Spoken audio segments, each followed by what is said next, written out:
ओम माने पद्मे हूँ।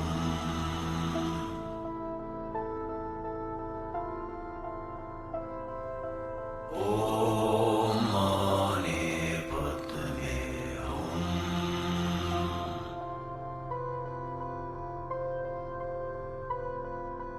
ओम माने पद्मे हूँ।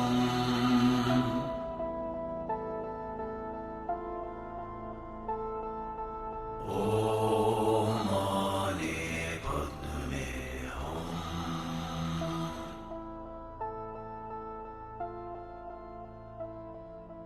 ओम माने पद्मे हूँ।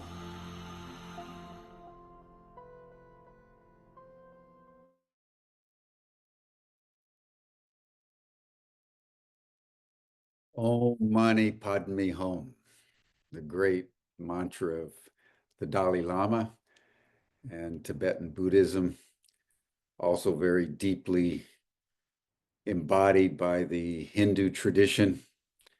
It's in many ways the great mantra that we all could usefully sing in our soul day by day by day. Hello, everyone. I'm Jim Garrison. I want to welcome you to this monthly community call for our Chartres Academy. We're in our 20th year. We're coming up very close to our 20th anniversary gathering in Chartres, July 6th through 12th. It's a very exciting moment when I think of where we started back in 2005 in our first gathering in Chartres as part of a larger journey honoring the sanctity of Mary Magdalene in France. And when we came to Chartres, we were literally stopped in our souls, and the invisible realms uh, directed us to begin an annual pilgrimage that continues to the present day.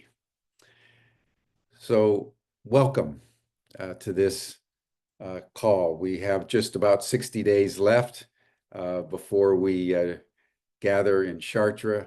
We want to welcome everyone. What's going to be taking place in Chartres this year is going to be nothing less than astonishing.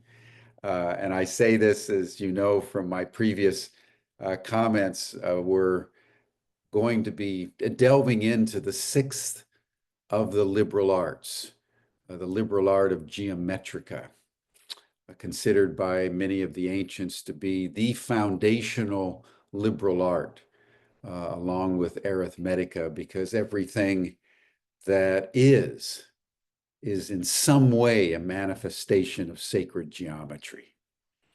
And it was Pythagoras that first developed the beginnings of the liberal art and what he called a quadrivium, where we had arithmetica, geometrica, astronomica, and musica, that number and shapes give rise to sound, and that's what gives rise to the cosmos.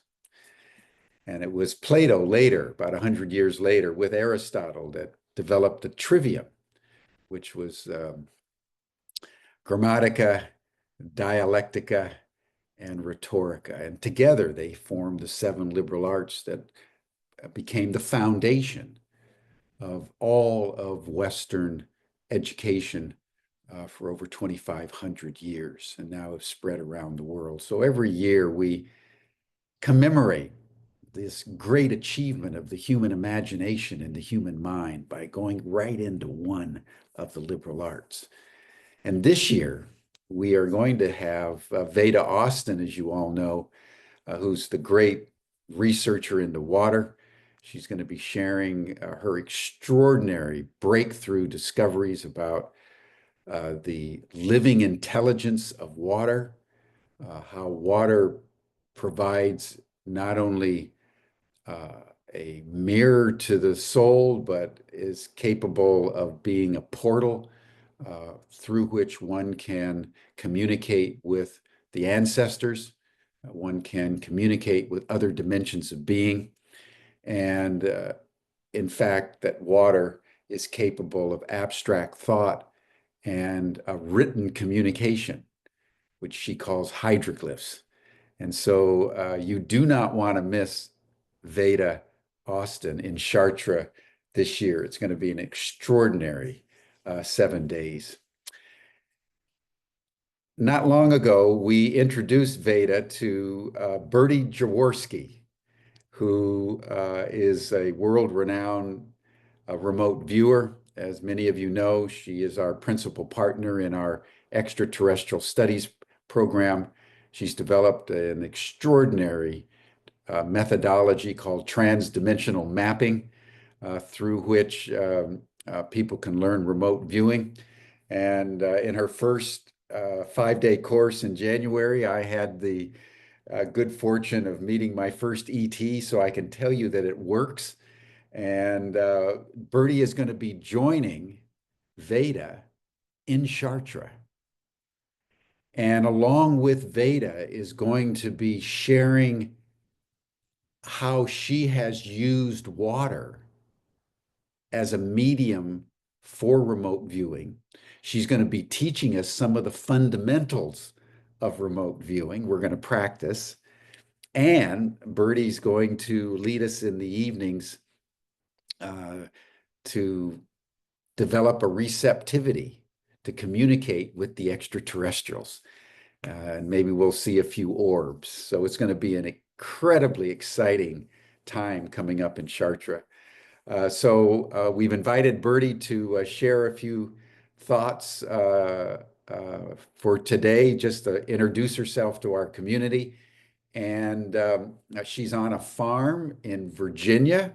She's on the top of a hill, so she has some Wi-Fi connection. But Bertie, if you can join us. There she is. Bertie Jaworski, Hi, everyone. everybody. I'm just going to show you this incredible place that I'm at. It's really so beautiful. I'm in near Charlottesville, Virginia, very far from my home in Albuquerque, New Mexico. And I can't believe how lush and green it is. And I know it's going to be this lush and green in France. So I'm super excited to join everyone on this incredible journey. I have been following Veda's work and it is astonishing. In fact, Veda gave me some of the hydroglyphs, the encodings that she has found in water, and I have remote viewed them to find out what the meaning is. And I'm going to be posting some of the information about this soon, sharing it with Veda, and I'm going to definitely share with you guys in France and Chartres all of the incredible findings that I have discovered. Additionally, water is an important tool in any kind of psychic work. It is our life force, our very life force. And you can use water in remote viewing as a portal, as a means of gathering more information. Peering into water has been used by many practitioners going back pretty much throughout all of human history. So we're going to talk about that.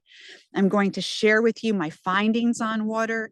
I'm going to tell you about water on other planets, what ETs are doing with water, because they are doing some absolutely transformational, incredible things that no one's ever talked about because we didn't know about these things until remote viewing.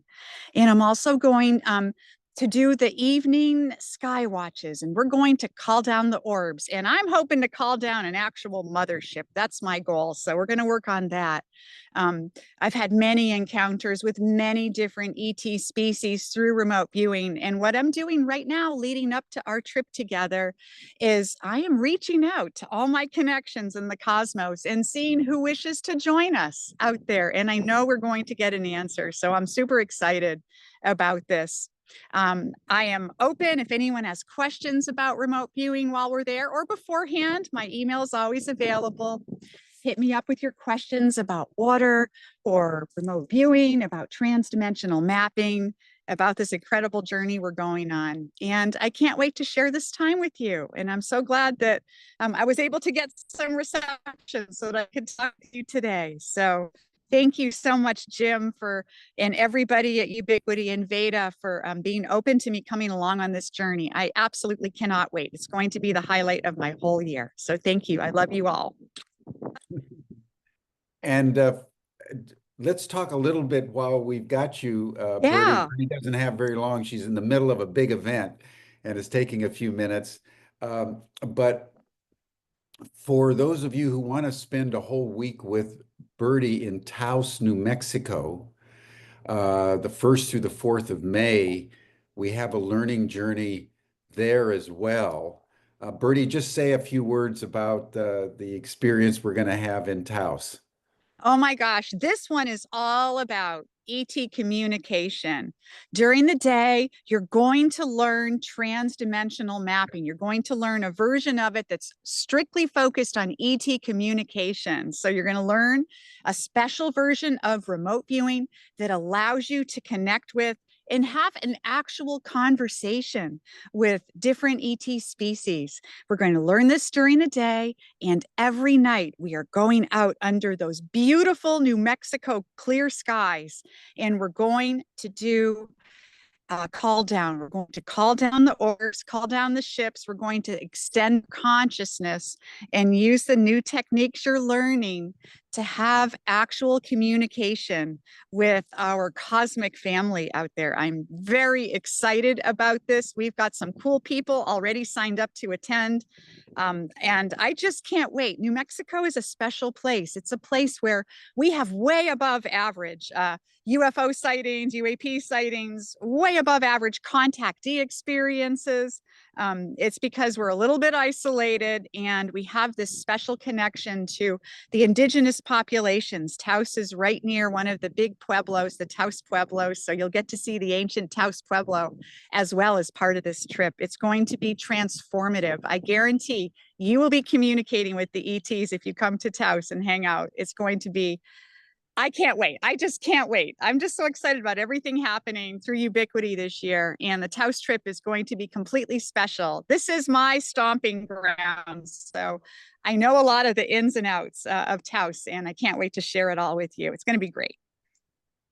Thank you, Birdie. I know you need to get back to your course. So we'll bid you farewell, and we'll see you in Taos and then see you in Chartres.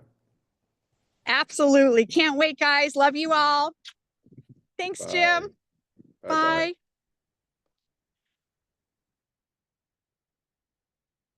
So that's Birdie Jaworski. She's one of the most extraordinary people I've met in some time. She's a dedicated remote viewer of extraordinary note. She's been doing remote viewing every single day, most days twice or three times a day for over 30 years. And she came into remote viewing right in the early 90s when the CIA started the Stargate program. She was part of that, and she went on to develop her technique. And then she branched out because the initial remote viewing techniques were based on military, intelligence. You hit the target or you don't hit the target. There was a lot of aggressive language and so forth and terminology. So what Birdie has done is to really soften it and bring in the feminine approach to remote viewing, and that's trans-dimensional mapping.